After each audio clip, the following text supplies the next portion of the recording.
ពេលឃើញម្ចាស់ស្ត្រីប្រទានស្រានាងលួចចុចកុងតាក់លើក្អមនាងដឹងភ្លាមថាស្រានេះមានបញ្ហាតែម្ចាស់កត្រីកំពុងសម្លឹងមើលបើមិនផឹកគឺល្មើបញ្ជាគ្មានជំរឿនាងត្រូវតែទទួលយកក្អមស្រារួចផឹកស្រាដែលមានបញ្ហានោះអស់គ្មានសល់មួយដំណក់ភ្លាមនោះនាងក៏ចាប់ផ្ដើមវិលមុខម្ចាស់ស្ត្រីស្មានថាល្បិចខ្លួនបានសម្រេចក៏ប្រញាប់ឲ្យគេនាំនាងទៅសម្រាករួចបញ្ជាឲ្យហៅមិត្តនាងចូលវាំងដោយប្រាប់ថានាងមានការចង់ពិភាក្សាគោលបំណងរបស់ម្ចាស់កត្រីគឺចង់ឲ្យព្រះរាជាទប់ឃើញពួកគេទាំងពីរនៅក្នុងបន្ទប់ជាមួយគ្នាទោះបីជាគ្មានរឿងអ្វីកើតឡើងក៏ដោយក៏នាងច្បាស់ជាត្រូវបណ្តេញចេញលែងជាការគំរាមកំហែងទៀតហើយតែម្ចាស់កត្រីនឹកស្មានមិនដល់ថាខ្លួននឹងត្រូវទទួលផលកម្មយ៉ាងធ្ងន់ធ្ងរព្រោះមុនពេលចូលរួមពិធីនាងបានឲ្យអ្នកបម្រើទៅប្រាប់មិត្តភក្តិថាយប់នេះទោះមានរឿងអ្វីក៏ដោយក៏ហាមចូលវាំងឲ្យសោះពេលមនុស្សរបស់ម្ចាស់ស្ត្រីមកហៅថាមានការសំខាន់ចង់ជួបមិត្តនាងធ្វើជាយកព្រមចូលវាំងធ្វើជាចង់ជួបនាងតែបែរជាត្រឡប់ទៅផ្ទះដេកបាត់ក្រោយពីគាត់ទៅបាត់មិនយូរប៉ុន្មានព្រះរាជាឮថានាងមិនស្រួលខ្លួនក៏លួចយាងមកមើលដោយស្ងាត់ម៉ែដោះដែលយាមមើលផ្លូវឃើញមនុស្សបិទមុខដើរចូលបន្ទប់ដោយមើលមិនច្បាស់ថាជាអ្នកណាក៏ប្រញាប់រត់ទៅរាយការណ៍ម្ចាស់កត្រីម្ចាស់កត្រីឮហើយស្មានថាបានសម្រេចក៏ឲ្យសញ្ញាទៅស្នំម្នាក់ទៀតស្នំនោះយោនៃក៏ក្រោកឈរឡើងធ្វើជាស្រែកចោទប្រកាន់ស្នំសៀនថាលួចលាក់ជាមួយប្រុសក្នុងបន្ទប់គ្រាន់តែឮភ្លាមគ្រប់គ្នាភ្ញាក់ផ្អើលយ៉ាងខ្លាំ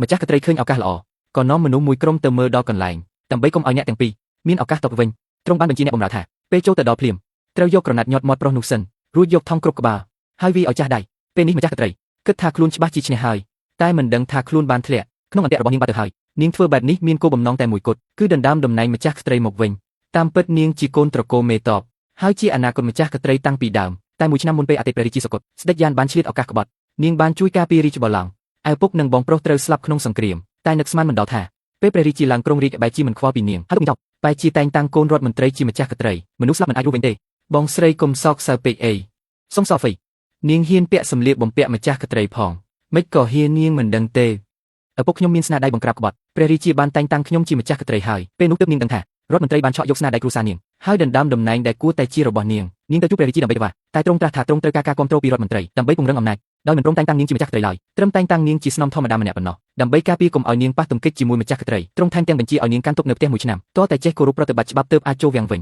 ញដើម្បីសងសឹកឪពុកនិងបងប្រុសនិងដណ្ដើមតំណែងខ្លួនមកវិញនាងបានផ្លាស់ប្ដូរអត្តចរិតទាំងស្រុងចំណាយពេលមួយឆ្នាំដើម្បីក្លាយជានារីទន់ភ្លន់គួរឲ្យស្រឡាញ់បើពួកគេចង់បានមនុស្សដែលស្ដាប់បង្គាប់នាងនឹងប្រើរូបរាងនេះជាអាវុធដណ្ដើមយកគ្រប់យ៉ាងមកវិញដោយផ្ទាល់ដៃមិនយូរប៉ុន្មានក៏ដល់ថ្ងៃដែលនាងត្រូវចូលវាំងម្ចាស់ស្ត្រីអាំងខ្លួនជាអ្នកមានអំណាចបានរៀបចំឲ្យនាងទៅស្នាក់នៅកន្លែងអ្នកបម្រើតែទោះជាត្រូវគេចំអកយ៉ាងណាក៏ដោយនាងគ្រាន់តែឆ្លើយតបដោយភាពគោរពប៉ុណ្ណោះម្ចាស់ស្ត្រីចង់រកលេខដើម្បីធ្វើបាបនាងតែដោយសារនាងតែងតែធ្វើតាមបង្គាប់ធ្វើឲ្យនាងអស់ចំណាប់អារម្មណ៍រាល់ពេលអ្នកបម្រើម្ចាស់ស្ត្រីយកបាយមកឲ្យតែងតែឃ្លាំមើលនាងជាប់ជានិច្ចមិនអនុញ្ញាតឲ្យនាងដើរចេញក្រៅឡើយនិងមិនឲ្យនាងមានឱកាសជួបព្រះរាជាតែពេលនាងឃើញសត្វនៅលើជញ្ជាំងនាងក៏នឹកឃើញគំនិតមួយនាងឲ្យអ្នកបម្រើយកចិន្តាមករួចឡើងលើជញ្ជាំងលេងឧបករណ៍តន្ត្រីព្រះរាជាពេលបានឮសំឡេងតន្ត្រីទើបនឹកឃើញថាថ្ងៃនេះជារបស់នាងចូលវាំងក៏ប្រញាប់យាងទៅកន្លែងនាងស្នាក់នៅពេលបានជួបព្រះរាជាម្ដងទៀតនាងក៏នឹកឃើញល្បិចមួយពេលចុះពីចិន្តាធ្វើជាដួលចូលក្នុងរង្វង់ដៃរបស់ទ្រង់វិធីនេះពិតជាធ្វើឲ្យព្រះរាជាមានចិត្តលើនាងទ្រង់ស្រាប់តែមានអារម្មណ៍ថានាងហាក់ដូចជាទន់ភ្លន់ជាងមុនមានលក្ខណៈខុសពីមុនបន្តិចតែពេលអ្នកទាំងពីរកំពុងផ្អែមល្ហែមស្រាប់តែមន្ត្រីជំនិតម្ចាស់ស្ត្រីចូលមករាយការណ៍ថាម្ចាស់ស្ត្រីឈឺក្បាលតាមពិតដោយសារដឹងថាអ្នកទាំងពីរបានជួបគ្នាទើបបញ្ជាឲ្យគេមកជ្រៀតជ្រែកព្រះរាជាកំពុងមានអារម្មណ៍ល្អត្រូវគេមករំខាន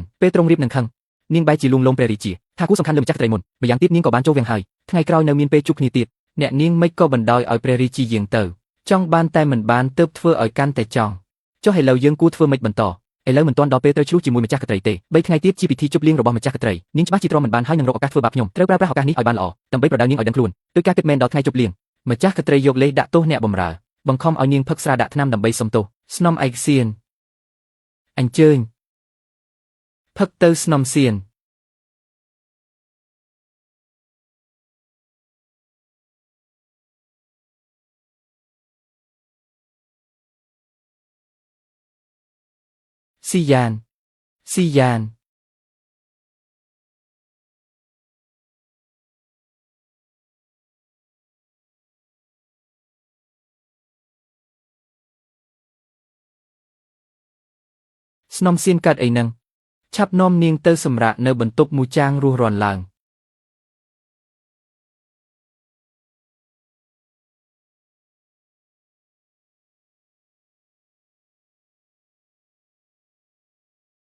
ស្នំឯកសៀនសូមសម្រាកនៅទីនេះឲ្យបានល្អចុះសុងសួងរឿងល្អចាប់ផ្ដើមហើយសំរុំណាស់ម្ចាស់កត្រីស្រានេះមានបញ្ហាឆាប់ទៅអញ្ជើញលោកសេនមកបន្ទប់មូចាងថ្ងៃនេះយើងនឹងបំពេញបំណងពួកគេដែលធ្លាប់ជាមិត្តសម្លាញ់កាលពីក្មេងម្ចាស់កត្រី បើព្រះរាជាទតឃើញពួកគេទាំងពីរនៅជាមួយគ្នាសៀវស៊ីយ៉ានទុះលោតចូលទន្លេក៏លៀងខ្លួនមិនជ្រះដែរសម្ដីស៊ីយ៉ានខ្ញុំចងចាំជានិច្ចសេនស៊ីឡាន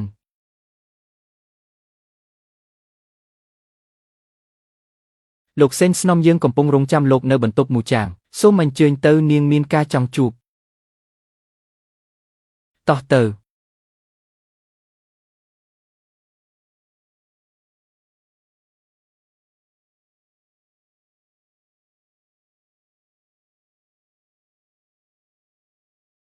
មិនបានជាត្រង់យាងមកទីនេះ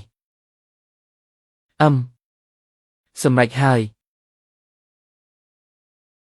ម្ចាស់ក្ត្រីបានសម្រេចហើយ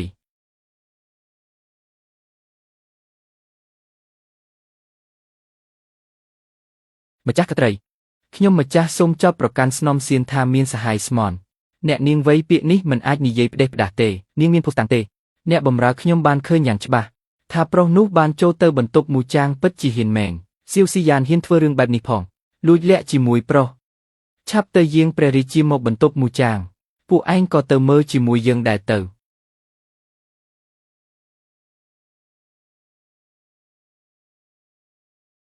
មិនក៏យើងមិនអាចមកបានខ្ញុំម្ចាស់ស្មានថាព្រះរាជាលែងមានខ្ញុំម្ចាស់ក្នុងព្រះទ័យហើយមិននឹងអាចទៅរួចអូននៅក្នុងបេះដូងបងជារៀងរហូតព្រះរាជាកន្លះឆ្នាំមកនេះខ្ញុំម្ចាស់នឹកព្រះអង្គទាំងយប់ទាំងថ្ងៃអោព្រះគុណព្រះរាជាទីនេះជាវាំងម្ចាស់ក្ត្រីមិនសូវសមទេមិនក៏មិនសមអូនមិនគិតទេថាទីនេះដូចការយើងនៅវាំងខាងកើតកាលពីមុននោះអីខ្ញុំម្ចាស់ក៏នឹកគ្រាពីមុនដែរបើចឹង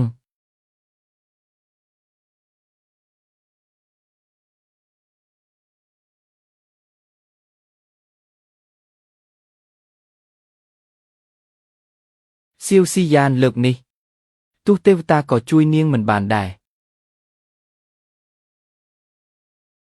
ព្រះឲ្យស្នំសៀនពិតជាលួចលាក់នៅទីនេះមែនឮថាស្នំសៀននិងលោកសេនជាសម្លាញ់កាលពីក្មេងអ្នកដែលលួចលាក់ប្រហែលជាគាត់ហើយអាចជាគាត់ឮថាកាលមុនអ្នកទាំងពីរស្ទើរតែរៀបការនឹងគ្នាទៅហើយលោកសេនពូកែនិយាយណាស់ច្បាស់ជារកលេខដោះសារមិនខានពេលចូលទៅដល់ត្រូវយកក្រណាត់ញាត់មាត់គេសិនកុំឲ្យគេមានឱកាសនិយាយឲ្យសោះរួចយកថង់គ្រប់ក្បាលហើយវាឲ្យចាស់ដៃខ្ញុំម្ចាស់បានរកមនុស្សប្លែកមុខ2នាក់ពីក្រៅវាំងធានាថាមិនខុសបំណងឡើយ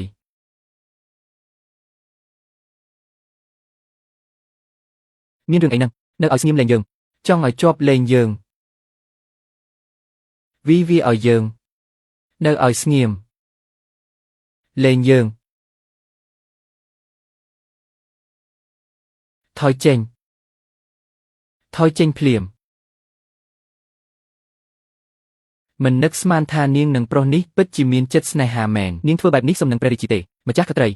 ខ្ញុំមើលទៅនាងលួចលាក់មិនមែនទៅមួយថ្ងៃពីរថ្ងៃទេព្រះរាជាល្អចំពោះនាងណាស់មិនក៏នាងមានមុខធ្វើរឿងបែបនេះត្រកូលសៀវស្មោះត្រង់នឹងជាតិបែរជាមានស្រីថោកទាបដូចជានាងបើមេតបសៀវបានដឹងរឿងនេះច្បាស់ជានៅមិនសុខក្នុងភ្នោមិនខានពិតជាគ្មានខ្មាស់ហ៊ានមែនបើជាកូនខ្ញុំវិញខ្ញុំច្បាស់ជាវាសម្រាប់ចោលមិនខាននៅក្នុងវាំងហើយនៅតែហ៊ានលួចលាក់ទៀតមិនដឹងថាលួចធ្វើរឿងអាក្រក់អ្វីខ្លះទេសៀវស៊ីយ៉ាននាងជាស្នំឯកហ៊ានមានសហាយស្មន់ម្ចាស់ក្ត្រីខ្ញុំមិនបានលួចលាក់ទេត្រូវគេចាប់បានដល់កន្លែងទៅហើយនាងនៅមិនព្រមទទួលស្គាល់ទៀតម្ចាស់ក្ត្រីគុំនិយាយច្រើនជាមួយនាងអីតាមច្បាប់ក្នុងវាំងគួរតែយកប្រុសស្រីថោកទាបទាំងពីរនេះអូយកទៅកាត់ក្បាលចោលភ្លាមនរណាក៏បានយកថង់ចេញពីក្បាលវាភ្លាមយើងចង់ដឹងណាស់ថាវាមានមុខមាត់បែបណាមិនអាចយកថង់ចេញទេគាត់នឹងគ្មានមុខជួបអ្នកណាទេម្ចាស់ក្ត្រីសូមឲ្យពួកគេចេញទៅក្រៅសិនខ្ញុំនឹងពន្យល់អ្នកនៅពេលក្រោយហេតុអីត្រូវឲ្យអ្នកផ្សេងចេញទៅក្រៅគ្មានរឿងអីដែលមិនអាចនិយាយបានទេថ្ងៃនេះយើងនឹងឲ្យគ្រប់គ្នាបានឃើញថាសៀវស៊ីយ៉ានគ្មានខ្មាស់អ៊ីនប៉ុណ្ណាម្ចាស់ក្ត្រីអ្នកដែលធ្វើខុសគឺខ្ញុំអ្នកចង់ដាក់ទោសខ្ញុំបែបណាក៏បានខ្ញុំសូមអង្វរកុំបើកថង់មុខគេអីដល់ថ្នាក់នេះទៅហើយនាងនៅតែការពារប្រុសនេះទៀតពិតជាគ្មានខ្មាស់មែនគួរតែឲ្យព្រះរាជាទតឲ្យច្បាស់ថាស្នំសំណប់ចិត្តរបស់ទ្រង់ការពារប្រុសផ្សេងបែបណាម្ចាស់ក្ត្រីបើអ្នកបើកថង់នេះនឹងធ្វើឲ្យប៉ះពាល់ដល់កិត្តិយសគាត់ខ្ញុំសូមអង្វរកុំអីនាងនៅតែចង់ការពារវាទៀតបិទមាត់នាងចង់បានអីបិទមាត់ទៅម្ចាស់ក្ត្រីខ្ញុំសូមអង្វរអ្នកចង់ធ្វើបាបខ្ញុំបែបណាក៏បានបើអ្នកមិនពេញចិត្តអ្វីទម្លាក់មកលើខ្ញុំមក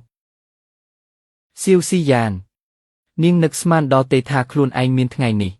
សំតែត្រូវឲ្យគេជន់ឈ្លី ក្នុងព្រះតីព្រះរាជាមានតែអ្នកប៉ុណ្ណោះម្ចាស់កត្រីអ្នកធ្វើបាបខ្ញុំយ៉ាងណាក៏បានតែខ្ញុំសូមឲ្យអ្នកស្ដាប់ខ្ញុំម្ដងឲ្យអ្នកផ្សេងចេញទៅក្រៅសិនឲ្យគ្រប់គ្នាចេញទៅសិនជិះចេញពីពួកគេសិនតើចង់រកលេដោះសារទៀតមែនទេមេឃមិនតាមចិត្តនាងទេ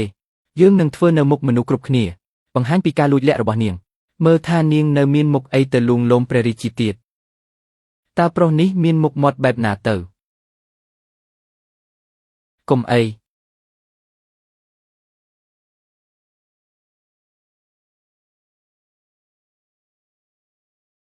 ចុចខាងឆ្វេងខាងក្រោមដើម្បីទស្សនាភាពពេញ